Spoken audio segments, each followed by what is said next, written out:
हनुमान जी सबसे बड़े वक्ता हैं, लेकिन वो श्रेष्ठ वक्ता के रूप में अपने आप को नहीं मानते, श्रेष्ठ श्रोता के रूप में मानते हैं। और मुझे पूरा विश्वास है प्रमोद भैया हमारे थोड़ी देर पहले मंच पर इस बात को कह रहे थे कि 3 वर्षों से इस धरती पर अलख जगा हुआ है। आप 3 वर्षों से किसी न किसी रूप में सत्संग का लाभ ले रहे हैं। मैं व्यासपीठ से इतना ही निवेदन करूं और आज के विश्राम दिवस की यह दिव्य प्रसाद आपकी झोली में अर्पित करते हुए निवेदन करूं, जो सुनने की परंपरा आपने ठानी है इसे अक्षुण्ण बनाकर रखना, ताकि आने वाली पीढ़ी सुधरती रहे और सुनने का कार्य चलता रहे। महाराज सुनने का कार्य चलता रहे। क्यों? मैया जानकी को कथा सुनाने वाला कितना बड़ा वक्ता होगा सोच लेना। लेकिन उन हनुमान जी महाराज के जब गुणों का बखान आदरणीय तुलसीदास जी महाराज कर रहे हैं, तो श्री हनुमान चालीसा में उनका एक विशिष्ट गुण सुनने का बताया है। प्रभु चरित्र सुन को रसिया, प्रभु चरित्र सुन को रसिया, राम लखन सीता बसिया, राम लखन सीता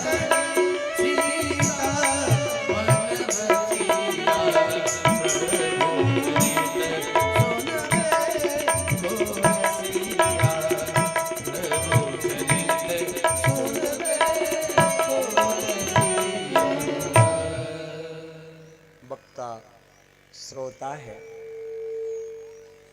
वक्ता से बड़ा श्रोता इस धरती पर कौन है महाराज? श्री हनुमान जी महाराज। श्री हनुमान जी महाराज। 2-4 कथा कहने वाला व्यक्ति पांडाल में नीचे बैठकर कथा नहीं सुन सकता। वो कहेगा महाराज हम तो कथावाचक हैं। श्री हनुमान चरित्र में हम सभी प्रवेश करें। मैं अभी तक महाराज 5वीं चौपाई तक पहुंचा हूं। 5 दिन में 5वीं चौपाई तक कर लिया, यही कम है। हनुमान जी ने 5 चौपाई गवा दिया है। हनुमान चालीसा के और सुंदर कांड के माध्यम से हम सभी हनुमान जी के दिव्य चरित्रों को श्रवण कर रहे थे। और कल हम सभी ने श्री हनुमान चालीसा की 5वीं चौपाई 6वीं चौपाई तक की यात्रा की थी। शंकर सुवन केसरी नंदन, तेज प्रताप महाजगवंदन। शंकर जी के 11वें अवतार श्री हनुमान जी महाराज का ध्यान कर रहे हैं तुलसी बाबा और कह रहे हैं तेज प्रताप महा जगवंदन। आपका तेज कैसा है जो इस संसार में वंदनीय है, अर्चनीय है, प्रार्थनीय है। तेज प्रताप महाजगवंदन। आपके तेज के सम्मुख कोई टिक नहीं सकता है। क्यों?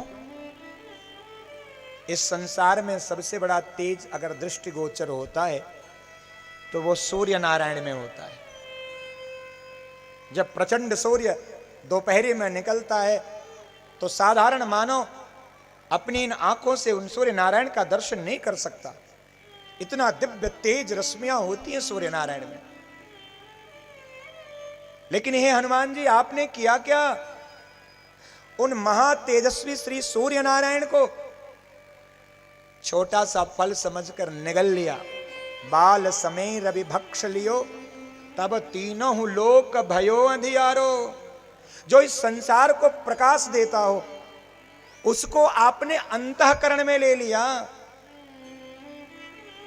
यह बात प्रमाणित करता है कि तेज प्रताप महाजगवंदन, आपसे बड़ा तेजस्वी संसार में कोई नहीं हो सकता। जो तेज के पुंज को ही ग्रसित कर ले, अब उसके प्रताप, उसके बल, उसके ज्ञान, उसके गुण का बखान क्या किया जा सकता है? जिन सूर्य नारायण के सामने करोड़ों बल्ब जला दो फिर फीके पड़ जाएं, उस तेजवान सूर्य नारायण को आपने निगल लिया। तभी तो इस संसार में आपकी वंदना सर्वप्रथम होती है महाराज।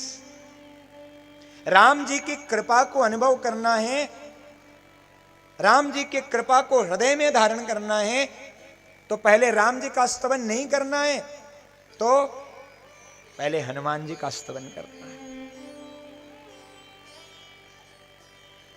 क्योंकि जिसके दूत हैं आप, वो राम जी साक्षात ईश्वर ही है, नारायण के स्वरूप ही है। तेज प्रताप महाजगवंदन। यहां तक की यात्रा हम सब ने कल की थी। हनुमान चालीसा की अगली चौपाई में हम सभी प्रवेश करें।